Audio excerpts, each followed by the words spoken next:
The Milwaukee Bucks are coming off yet another disappointing season. They were defeated in the first round by the 8th-seeded Miami Heat. Giannis finished the series with 23.3 points and 11 rebounds per game, but he only shot 10 for 23 from the free throw line. Yeah, you heard that right. But what shocked everyone was the fact that after they were eliminated, their head coach, Mike Budenholzer, was fired, which, in our opinion, was the absolute wrong move. He led this same group to the NBA Finals just a couple of seasons ago. And also, keep in mind that Giannis had an injury that lingered throughout the entire series, so he wasn't even 100%. Firing their head coach knowing that is just absurd, and JJ Redick thought so too. You had the number 1 seed, and Giannis got hurt 5 times or whatever it was going into game 1, and you made a coaching change. So in some ways, you didn't get to see the full version of the team. Giannis he's still young, but I'm saying he's not 25 anymore. Your window is not that open anymore. But I still think you have the opportunity to win with this group because Giannis is that good. And even though there may be a little bit of a decline as they age, those other guys are still good basketball players. And I agree with JJ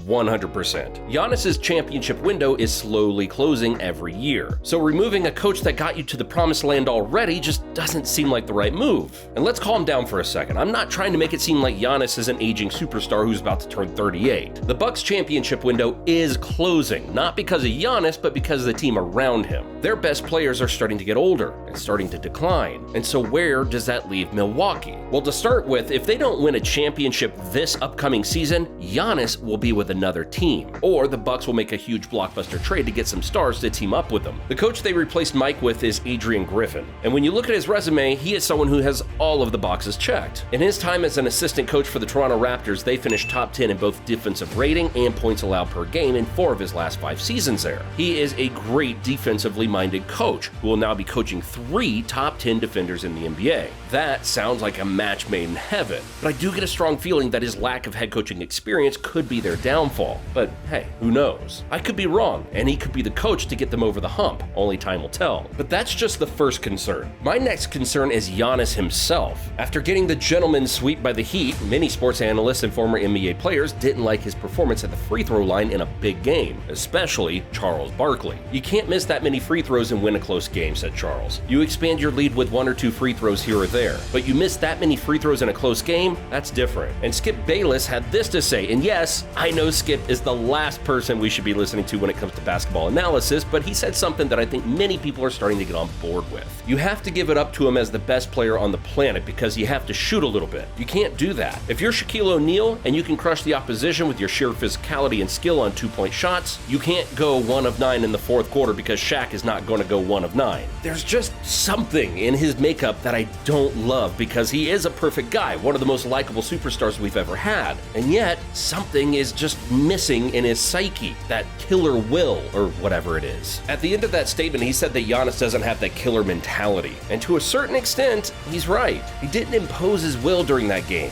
To his credit, he tried to back down Bam Adebayo at one point, but he missed the shot. I honestly don't think he was that tentative because he did shoot a lot of shots and he even got an and one. But if he can't close games, it's going to be a hassle for him to get out of the first round, let alone get to the finals. If he can't shoot threes, be efficient in the mid-range, or break down defenders out on the perimeter, then defenses are going to be able to make easy adjustments. The NBA is simply getting too talented for Giannis-like players to dominate in the postseason. The old game plan of giving it to Giannis and just let him bulldoze his way to the paint is no longer working, especially after undergoing knee surgery this offseason. What makes a superstar truly unstoppable is versatility, like Nikola Jokic. There is nothing he can't do on the court. He's the best post scorer in the NBA, but if you double him, then he's just going to kick it out to a cutter or one of his snipers out on the perimeter. There is no way to stop Jokic. It didn't matter what the coverage was. He dominated 2 of the best defenses in the postseason. The Lakers and Miami Heat have the toughest defenses you're going to face in the postseason, and Jokic went right through them like a knife through hot butter. The Joker had no problems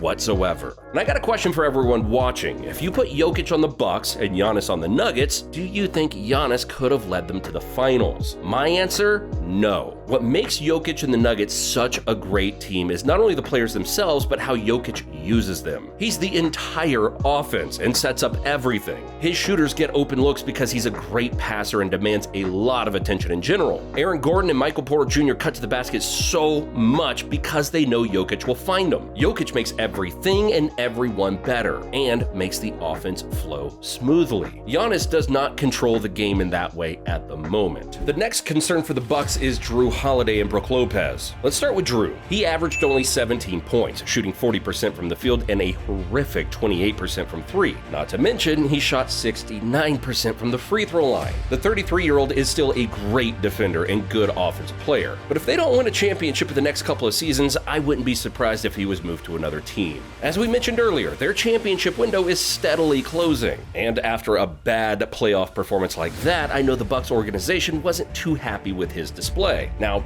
do I think he's a bad player and needs to be moved immediately? Absolutely not. He's still a top 10 point guard in the NBA. But if they do not win it all this year, I think many will question Holiday and Giannis's fit together. Because while Holiday can score, he isn't a natural scorer and shot maker like a Steph, Lillard, Trae Young, Kyrie, or even Jalen Brunson. So when he does have a good offensive game, it kind of slows down their offense, especially if he's demanding the ball in clutch situations. But that's where someone like Chris Middleton comes into play. He's the Bucks' closer, and for a good reason. He averaged 24 points, shooting 46% from the field and 40% from three. The Bucks just signed him to a 3-year, $102 million deal, which is 100% deserved based on those great efficiency numbers in the playoffs. But my problem with him is the same with Holiday. If they do not win this year or next, then I would expect him to be on his way out soon. And no, I didn't forget about Brook Lopez. The defensive monster had an amazing season this year. He played great versus Miami too, averaging 19 points and 1.8 blocks, while shooting 56% from the field and 41% from three. At 35 years old, he's definitely going to be on the decline soon. And 35 isn't that old, but again, you have to understand the Bucks have a small window. And then my final concern for Milwaukee is their lack of depth. On paper, it's pretty bad. Their bench consists of AJ Green, Malik Beasley, Jay Crowder, Pat Connaughton, and the young guys in Marjon Beauchamp, rookie Andre Jackson, and of course, Bobby Portis. Other than Bobby Portis, this bench is pretty mediocre at best when compared to a team like the Lakers, who have Rui Hachimura, Gabe Vincent, Jackson Hayes, and Cam Reddish coming off the bench. Or a team like the Warriors, who have Jonathan Kuminga, Gary Payton II, Moses Moody, and Kevin Looney. All in all, the Milwaukee Bucks are in general decline as a team. Now, I could be completely wrong and they just had an off year, and maybe they figure it all out. Giannis could magically develop a three, and Jrue Holiday will have another all-star year, but the chances of that happening aren't as high as Bucks fans would want to hear. But on the bright side, it's still early in the offseason, and more moves could be made. But as of now, the Greek Freak might be in trouble. Thanks for watching, and I'll see you in the next one.